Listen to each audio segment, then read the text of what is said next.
bumper for yeah. Sure. What's that? We're recording. Every single video is gonna have a bumper in it of me in a tank top. Yeah. That's why I asked us how we were wearing. I'm sure. I thought we were just doing a normal YouTube video. I have a lot of I think it's artistic to be in here. She'd be like, "Hello, I'm Ash, and I'm Tim." That's going in the bumper. Thanks. Like, All right. This is all going in the bumper. So you better cool it. Let's run that back. Hey guys, my name is Ashley and this is Tim, and we are marriage coaches here in Phoenix, Arizona, and we started a YouTube channel. We are also high school sweethearts. Fun fact, we got married right out of high school because we are clearly insane. And so we wanted to be able to share with you some of the things. Why are you laughing? You're like, and we're back. How about I record this by myself and you're not in it? But it's weird if I don't say anything. Yeah. Anyways, it's been a wild and crazy ride over the last almost 15 years, and we're really excited to share some of the things that we've learned with you guys.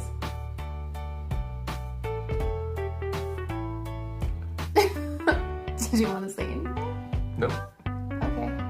So if you guys are ready for a real, authentic romance full of... We're never gonna get this done. Welcome to our channel, guys. That's it. Hey guys, welcome back to our channel. This week we are talking about what it's like being married to this guy in the context of fitness and general lack thereof. And we just finished trying to record a bumper because my phone went kaput this last week and I lost everything off of it, which was not fun. So I don't even have the little intro video that we had done for our previous one. So hopefully you guys like this bumper a little bit better. Hopefully this shows off our personality just a little bit more and you guys can kind of get a sense for how we often are with each other, on camera and off, really.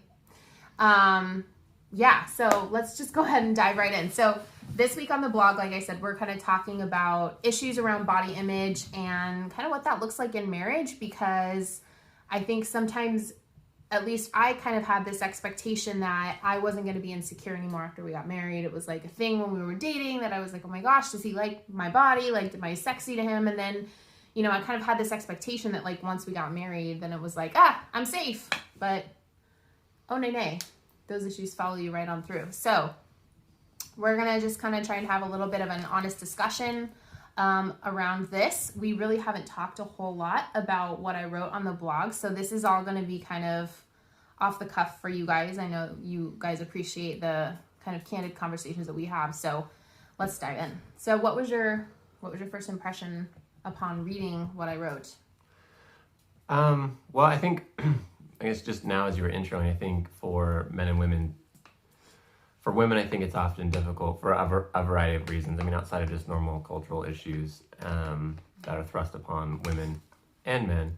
You know, women, especially when they start having kids, their bodies tend to change a lot more. And so I know that one issue that probably aggravated some of the body image issues is that once you start having kids, or at least, you know, 2 or 3 kids, I know you'd make comments like, about how your body has changed and my body hasn't, in terms of like, I didn't have a baby, you know, so like I didn't get stretch marks and I didn't, you know, fluctuate a ton in my weight and all that kind of thing. You so know, I think like the loose little mommy pooch and the widening of the hips and the sagging of the boobs and all that.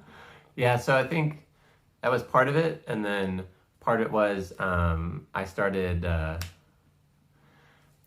When I was about to go to law school, like, I knew law school was going to be one of the toughest things that I did mentally. And this was 5 years ago. Yeah.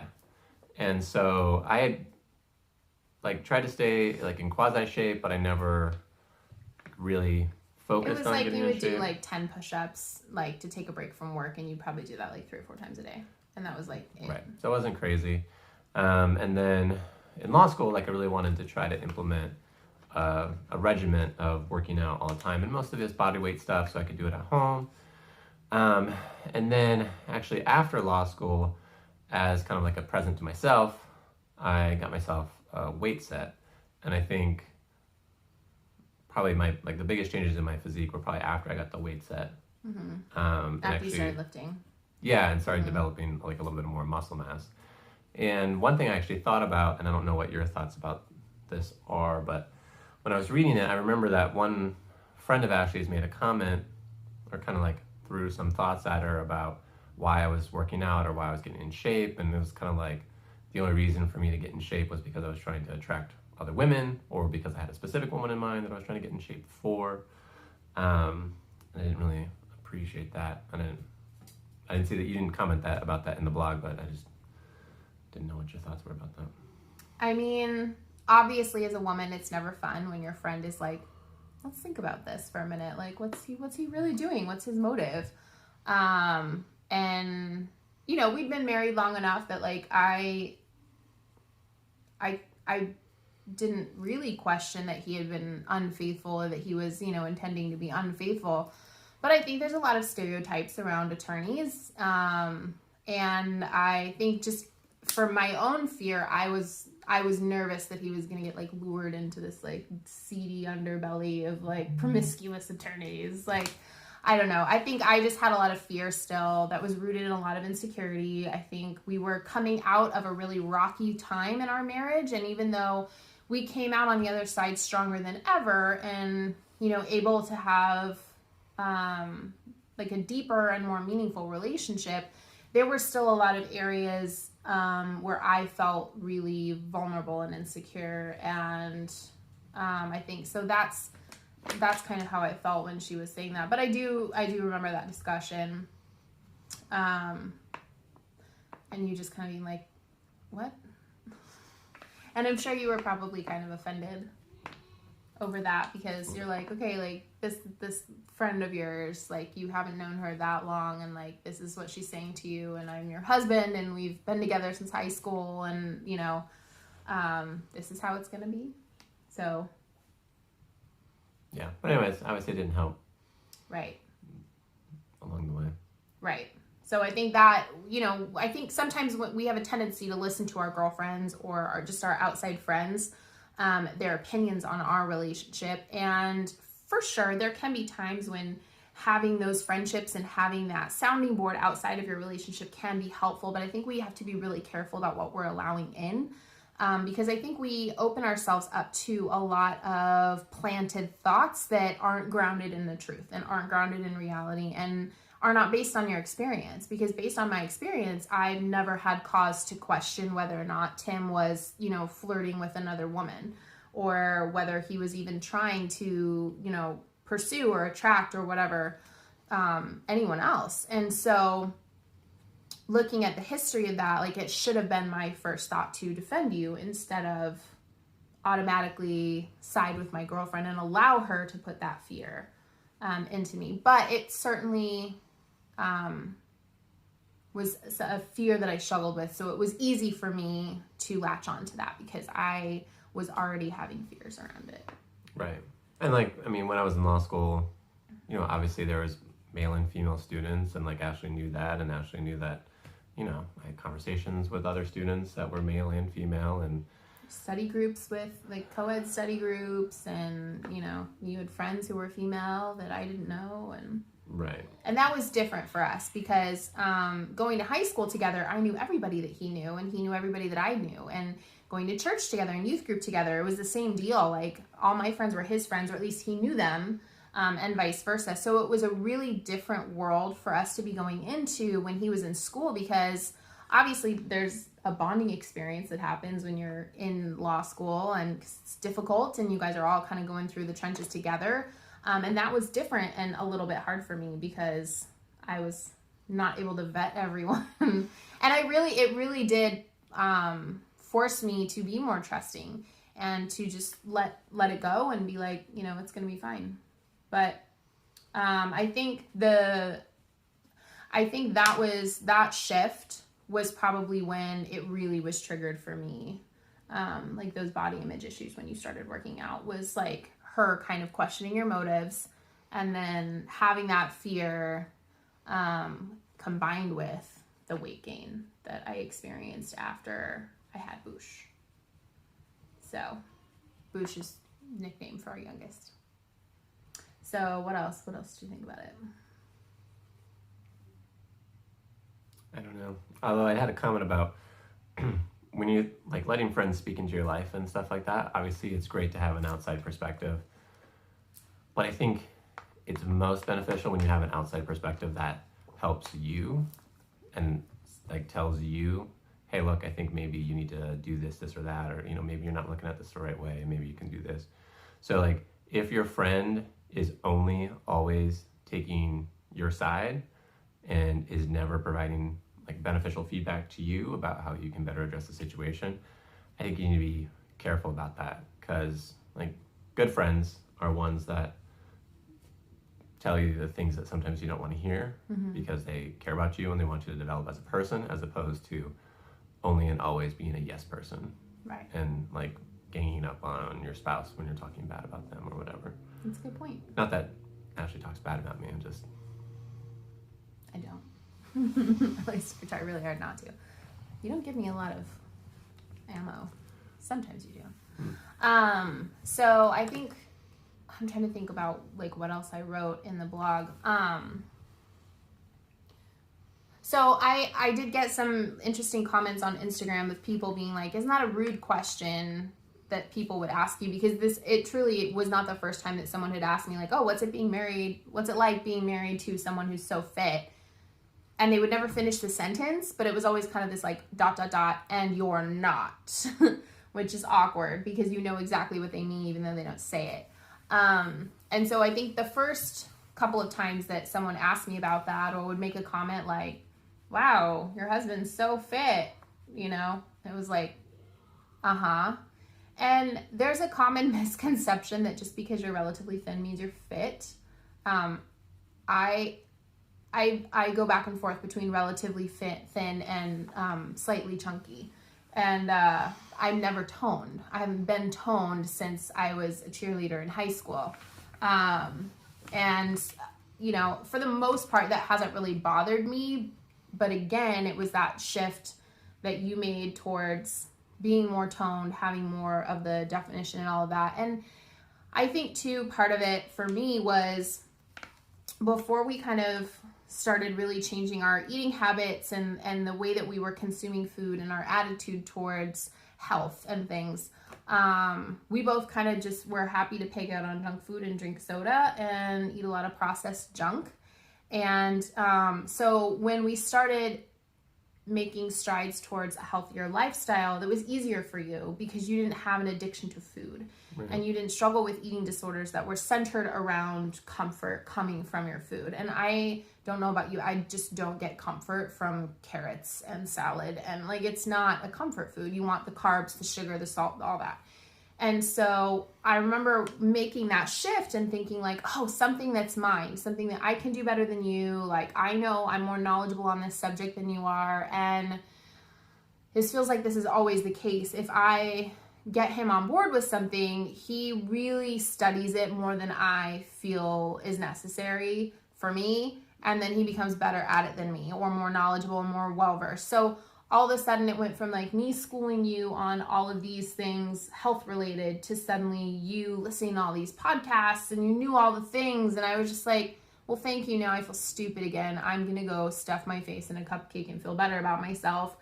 And so there were just a lot of things going on there. But I think that was a challenge for me, struggling with the eating disorders that I struggle with.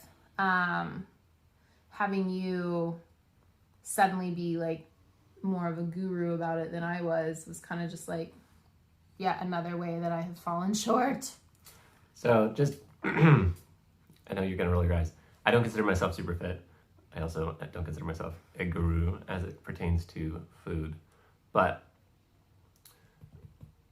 I do enjoy, I don't know, obviously eating and working out is easier. You really enjoy eating well and working out. Yes. I don't enjoy either one, really. I mean, if we're being honest, it's a struggle for me. I know it's the right thing to do. I will push myself to do it, but I will be internally kicking and screaming the entire time. Like, there are very few healthy things that I truly am like, oh, I'm craving healthiness. Like, it's not my thing. So I'm working on that. But that's, I think, part of what's so infuriating is you seem to easily do the things I know I should do without like it being this massive internal struggle for yourself. And for me, it's like, I can't even sit and have a simple meal without being triggered or having issues with it or whatever. So I think it's tough when one of your spouses is struggling with an eating disorder or some sort of triggers around food, because you can't just say, it's not like alcohol where you can just say, well, we just won't have alcohol in the house. You gotta eat. And just because you fill your house full of healthy food doesn't necessarily mean that it's going to make things any easier. For those of us who struggle with eating disorders, just because you have a house full of healthy food does not mean you're not going to stop at Taco Bell on the way home and scarf, 5 tacos in the car on your way home, or you're not going to stop at the local bakery and grab a pastry on your way home. And that becomes its own problem. Yeah. Just a note, something that we've learned in our marriage, and it took a really long time to really realize it, is like, I really enjoy, to the extent I'm able to, like buying little things for Ashley and bringing them home for her. And historically, those tended to be food items, like a Blizzard or a Frappuccino or, a Mounds candy bar.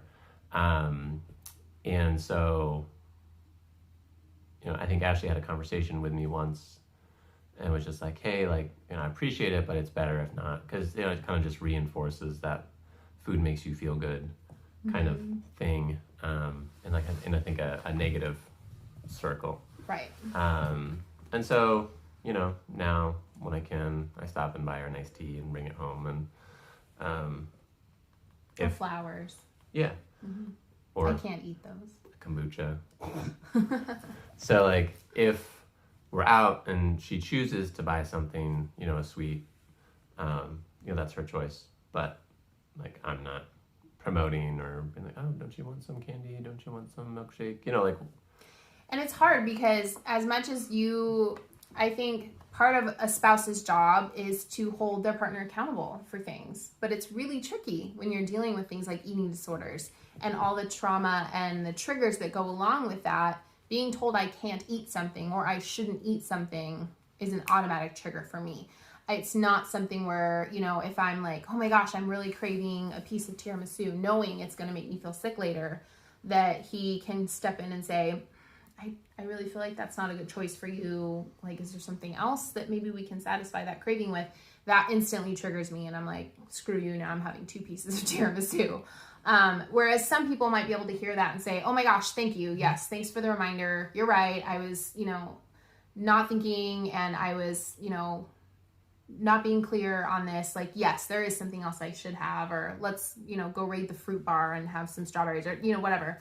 I'm not that person. And so it's really difficult. And we've had to have a lot of honest and somewhat embarrassing on my part conversations about what he can say in these moments. Like, for example, one of my huge issues around food is feeling an intense pressure to finish everything on my plate, especially out at a restaurant. And so it's really difficult for me not to finish and get my plate clean. And often that leads to me overeating because, as we all know, portion control at restaurants is like non-existent. They give you like enough for 2.5 people. And so... Or one teenage Jaden. Certainly more than I feel good eating, I'll say. And so oftentimes there will be a moment while we're eating where I know that I'm done. And so subconsciously I'll push my plate away from me about an inch or so. And I'll keep talking, but then eventually the anxiety will build and build and build. And this little voice is like, you didn't finish, you need to finish your food, finish all your food, clean your plate. And so then I wind up bringing the plate back and I just keep eating. And I never feel good afterwards. And so when I started learning what my body's signals were that I was full, I would try and like push my plate farther away. But if someone else didn't take my plate, like if the waiter didn't come by and grab my plate and say, are you done with this? Or if I didn't take my plate to the sink while we were at home, I would just keep eating. And so I had to ask Tim to just tell me first, like, hey, it's cool, you don't have to finish it, because that alleviated that buildup of anxiety, that pressure to feel like I had to finish it. I knew that even if I had ordered, you know, the filet and it was $80 or whatever, and I only ate 3 bites of it, but I was full, that it was going to be okay for Tim. And he was going to be like, you don't need to finish that. So like I need, not as much now, but I needed that reassurance that like, it's okay, you don't have to finish it. And then if I said, no, I'm done, you know, whatever, like he knows like I'm taking her plate. And to other people, it probably looks really controlling and really like, I'm sorry, are you in charge of her food? But yeah, kind of like that's how he helps keep me accountable. But that was my idea. And so I think when you're dealing with something that's so triggering and is such a sticky, hard topic, as the person who struggles with it, you have to be self-aware enough and humble enough to acknowledge that you need help and to self-examine yourself. What will actually help in the moment? Even if it's humiliating, even if it feels embarrassing, even if it feels like I'm 2 years old, how do I not know how to do this? All right, I'm acting like I'm 2 years old. How do I not know how to do this? You have to come from that place of like, I know Tim has the best at heart for me and doesn't want to control what I'm eating or whatever. So we've had those conversations. Yeah, and tonight actually it was funny. I mean, I did it without thinking, but I made soup and I put some in a bowl and I said, you know, hey, here's your soup. Don't worry, you don't need to eat all of it. And she saw that there was more in the bowl than she wanted, so she said, hey, can you dish me, you know, I hadn't finished dishing all the kids. So she said, hey, can you take this one and dish me something less? And so I did, and she kind of told me how much she wanted, and then I gave it to her, and I said, if you're still hungry, there's more. Mm-hmm. Because it's actually the other way, too, is that sometimes she struggles with... I overeat because I feel like I'm not going to get more if I want more. Like there's scarcity. Mm-hmm. And so it just made me think of that, because it was actually both ways tonight that I was able to just affirm, hey, you don't need to eat all of it, and hey, if you eat all of it, there's more. Right. And just on an encouraging note, like, yeah, it was really humiliating and really embarrassing to have to come to him and be like, hey, can you help me police myself over eating food? Like, to me, that was so embarrassing, and I really hated every moment of that conversation. But I will say, over the last, I think that was probably, 2 years ago or so that we had that conversation. Over the last 2 years, it really has made a difference, and it's helped a lot. And now it's kind of become like old hat for you. Like, you just kind of do it often without thinking now, which helps me not have to think about it. So it really has taken a lot of the pressure off of me, and it has helped a lot. So I just want to encourage you, if you're struggling with an addiction or an eating disorder, or like whatever it is that you're struggling with, like I know and I get that it's embarrassing and humiliating to have to talk about it and ask for help from your spouse. But it, you know, as long as you guys can be on the same page about it, you can come to an agreement, and the other spouse is willing to be there and supportive for you, it really will help in the long run. So did you have anything else? That's pretty much it for our episode tonight. Stay tuned for Monday's vlog, because Monday, Tim is going to provide his side of things. So you guys got to read all about my side and how I felt about my body for a really long time, and how difficult it is comparing myself to him constantly, and feeling that need to measure up, and feeling like I wasn't ever good enough, and, you know, picking myself apart in photos. You guys read the whole saga, and if you haven't, ourlittleromance.com, go check it out. But Monday, you're writing kind of your version. Just my perspective of events. And then we'll chat about that next Thursday. So make sure that you tune in. Make sure you subscribe to our channel if you have not already. Thank you guys so much for being here for this conversation. If it was a little choppy, that's literally because we had not talked about it yet. So we're trying to keep it real and authentic and non-scripted for you. This is like reality TV for real. So anyways, hope you guys have a wonderful weekend. We'll see you here next Thursday. Stop rubbing my butt.